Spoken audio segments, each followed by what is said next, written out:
Welcome, welcome, welcome. I'm Pastor Todd Summer, and we are reading the Bible in 1 year.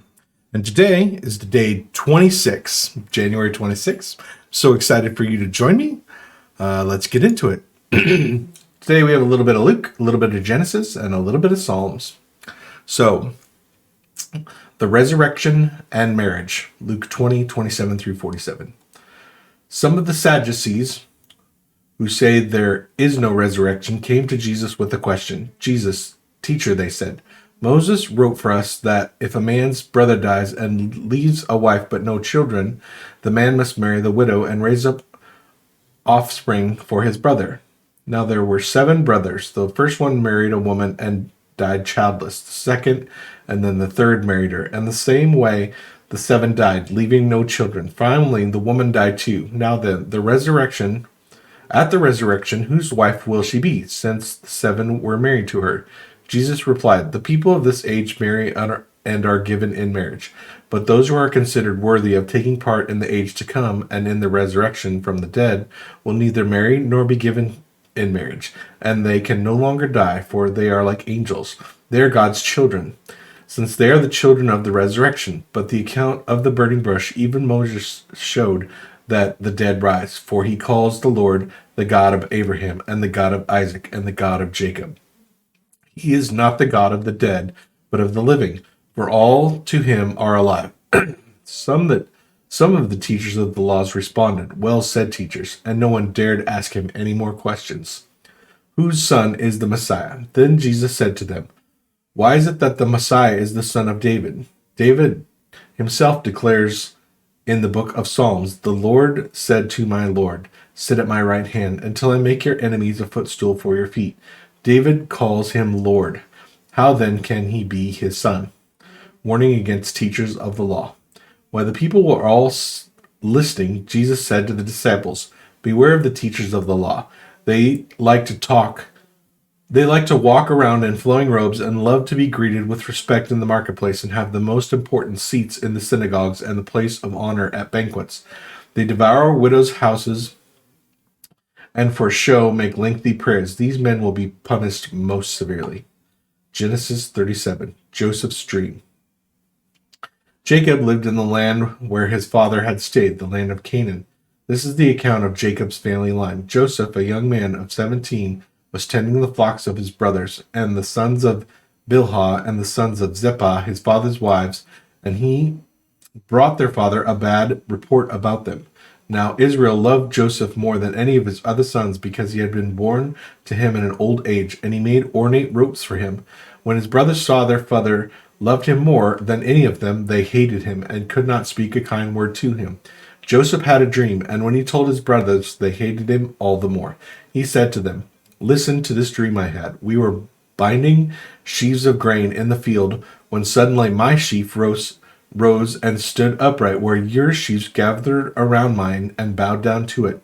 His brothers said to him, do you intend to reign over us? Will you actually rule us? And they all hated him all the more because of his dream and what he had said. Then he had another dream, and he told it to his brothers. Listen, he said, I had another dream. And this time the sun and the moons and the 11 stars were bowing down to me. When he told his father and his brothers, his father rebuked him and said, what is this dream you had? Will your mother and I and your brothers actually come and bow down to the ground before you? His brothers were jealous of him, but his father kept the matter in mind. Joseph sold by his brothers.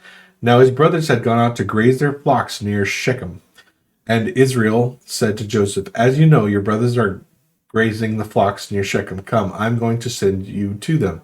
Very well, he replied. So he said to him, go and see if all is well with your brothers and with the flocks, and bring word back to me.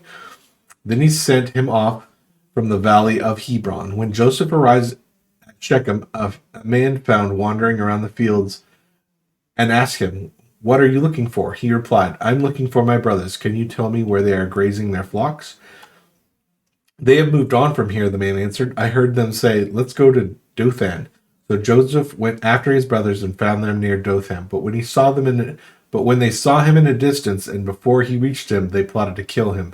Here comes that dreamer, they said to each other. Come now, let's kill him and throw him in one of the cisterns and say that a ferocious animal devoured him. Then we'll see what comes of his dreams." When Reuben heard this, he tried to rescue him from their hands.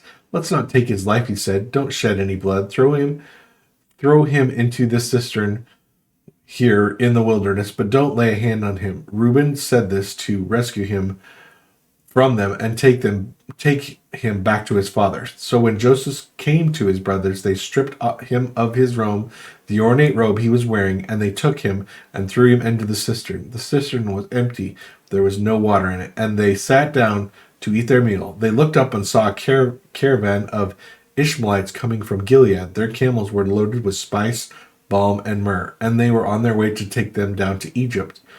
Judah said to his brothers, What will we gain if we kill our brother and cover up his blood? Come, let's sell him to the Ishmaelites and not lay a hand on him. After that, he is our brother, our own flesh and blood." His brothers agreed. So the Midianite merchants came by. His brothers pulled Joseph up out of the cistern and sold him for 20 shekels of silver to the Ishmaelites, who took him to Egypt. When Reuben returned to the cistern and saw that Joseph was not there, he tore his clothes. He went back to his brothers and said, "The boy isn't there. Where can I turn now?" Then they got Joseph's robe, slaughtered a goat, and dipped the robe in the blood. They then took the ornate robe back to their father and said, "We found this. Examine it to see if it's your son's robe." He recognized it and said, "This is my son's robe. Some ferocious animal has devoured him. Joseph has surely been torn to pieces." Then Jacob tore his clothes, put on a sackcloth, and mourned his son for many days. All his sons and daughters came to comfort him, but he refused to be comforted. "No," he said, "I will continue to mourn until I join my son in the grave." So his father wept for him. Meanwhile, the Midianites sold Joseph in Egypt to Potiphar, one of Pharaoh's officials, the captain of the guard. Psalm 28. To you, Lord, I call. You are my rock. Do not turn a deaf ear to me. For if you remain silent, I will be like those who go down to the pit. Hear my cry for mercy as I call to you for help, as I lift up my hand towards your most holy place. Do not drag me away with the wicked, with those who do evil, who speak cordially with their neighbors but harbor malice in their hearts. Repay them for their deeds and their evil work. Repay them for what their hands have done, and bring back on them what they deserve, because they have no regard for the deeds of the Lord and what his hands have done. He will tear them down and never build them up again. Praise be to the Lord, for he has heard my cry for mercy. The Lord is my strength and my shield. My heart trusts in him and helps me. My heart leaps for joy, and with my song I praise him. The Lord is my strength of his people, a fortress of salvation for his anointed one. Save your people and bless your inheritance. Be their shepherd and carry them forever. Thanks for listening. Really appreciate it. If you could give me a subscribe and a like and maybe even a comment, let me know how it's going. I would really appreciate it.